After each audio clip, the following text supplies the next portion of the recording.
So technically, you had to go about establishing an identity on defense. Yeah. After being a decorated tailback, why did you have to go over to the D? Tell us about it. They had a 5-star running back named Robert Mitchell out of Texas. Yeah. I told you, them Texas boy. He was about 6'3", 225, ran a 4.3.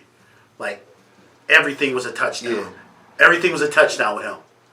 Like, listen, and his work ethic was crazy. I mean, he can get tackled for a 1-yard loss, bounce up, 10 push-ups, sprint to the goal line. Like ain't no running back for me. Was you aware of the speed that they have, the Southern athletes before you got to Glen Mills? Not at all. Was it with Florida and Texas? Was it abnormal? Abnormal, like crazy abnormal. Like there's a difference. There's a difference. Visible difference. Oh my God, there's a difference. There's a difference, and that's what got us winning those games. What do you think it was? Because I've always heard about the Texas running backs at Glen Mills and shit. Like, don't nobody else get no carries up there? Nah, we had a boy, Ralph Campbell. He was from Texas. He was another Texas boy. They split backs. They split carries. Those two niggas, oh my God. Like, what type of offense did Glen Mills run? We ran power I. We ran the power. We ran a lot of two tights. We call it bombers, two tights, two receivers, two backs. You know what I mean? And we did that because the two tights, we had some giant motherfuckers playing tight end. We had one to go to the NFL to win a ring. My man out of Cleveland Heights, Ohio, John Jones. And we had another boy, Esposito, who went to go play with the Angels, baseball. Yeah. But they was just two great athletes. So we kept two tights. And we're running down your throat. We got everybody across the line. A whole bunch of Jameer played up front. Started up front. No doubt. Who gave y'all work in football? Y'all played in the Del Val Conference of football? Yeah. We ran through the Del Val. Our independent schedule. And when y'all start y'all got to travel for something. We had to travel, and didn't nobody really want to play us in the country because we had to gain points to make it to the playoffs. It wasn't our record. It was the points that we could play against 5 and 6A schools. So how many points y'all put up in a season? No, points by winning games against Class 4A teams. But when no 4A players, because they'll lose points against us. Yeah. So we have to go to like Georgia, Florida. You know, we playing against those big teams. Only the big game we had down in Glen Mills, we probably had about 10,000 there. Was we played against the boy Ron Palace. I don't know if you Burwood. That was crazy. Man. Yeah. Notre Dame. So yeah. Man, so you know what I mean. You know how big Ron Palace's name was. Yeah. We played against Berwick at home. He was decorated. Was secondary. Yeah. We was punishing. Was he landed out there? No, we was laying him out. For real. Yeah, it wasn't. They can't get open. You know what I mean? They got wide receivers running down the field. We got these dogs from Florida playing both our corners. We got my man Lazarus Calhoun playing the nose. You know what I mean? He went to Wisconsin, so we getting after him. We punishing him. Punishing him. You know what I mean? So when what do y'all win states? We didn't even make it to the playoffs. Huh? We didn't lose. We lost one game to Georgia in overtime. Georgia I didn't know nobody down there, but they had dogs. They beat us, so they had to have some dogs. But we went to Georgia and Florida and played. So we only lost one game that season. So y'all playing for a national championship? National championships wasn't even in the picture back then. Yeah.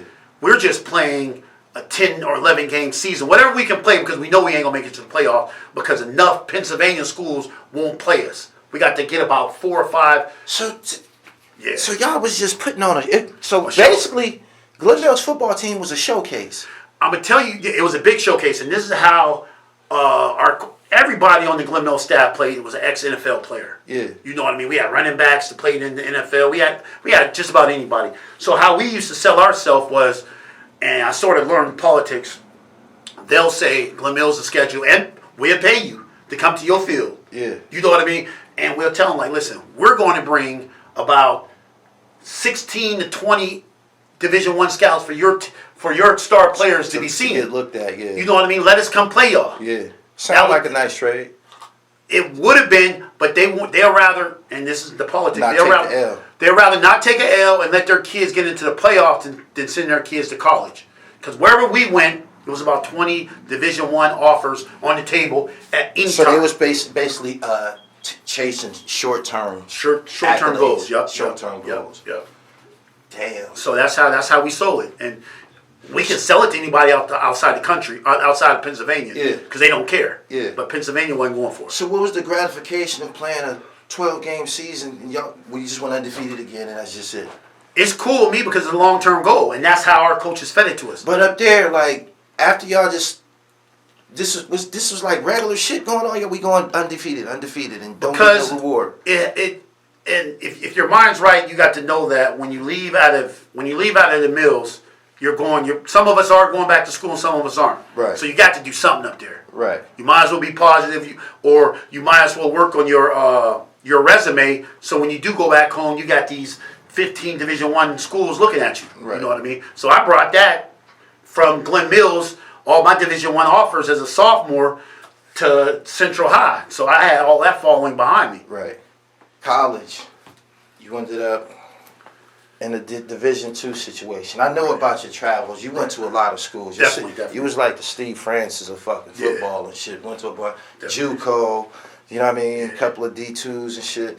You ended up at Clarion, making a mark for yourself there.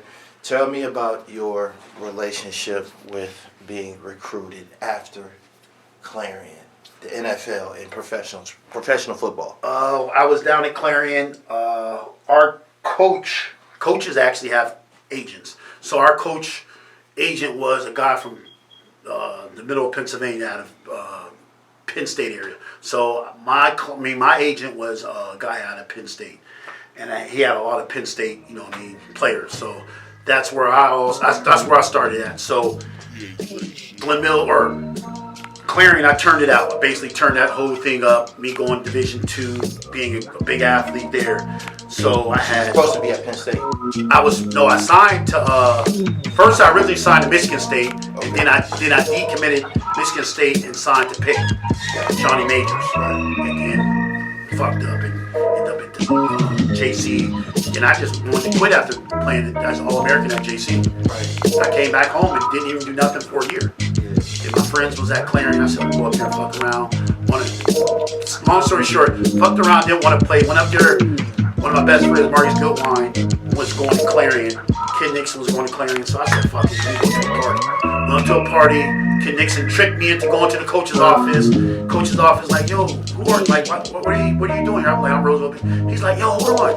Like, stopped all the meeting with all the coaches, came back in. He was like, yo, what the fuck are you doing? You ain't playing. I'm like, nah. He's like, you want 150,000? I'm like, yeah. He's like, well, you got a scholarship. You want to come back and play? That's how I ended up at Clarion. Tell me about the transition into professional sports. Because of course you wanted to continue playing. Yeah, after I played those 2 years at Clarion, I definitely wanted to play. Worked out for a bunch of teams. Was in a bunch of camps. First team I ever worked out for was the Texans. The Texans' first year in '99. That was my senior year. That's when I graduated. So worked out for the Texans up there in Clarion. First time NFL scouts came to Clarion. Took them up there. Worked out in Texas. The Saints. I probably took about 6 teams up to Clarion. Worked out for them. Got invited to some camps. I was through a whole bunch of camps through the summer.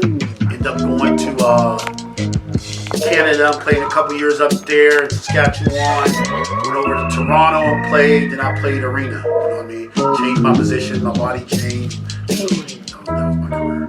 As far as football, being recruited to college, you was always recruited as a defensive back, No, I moved from,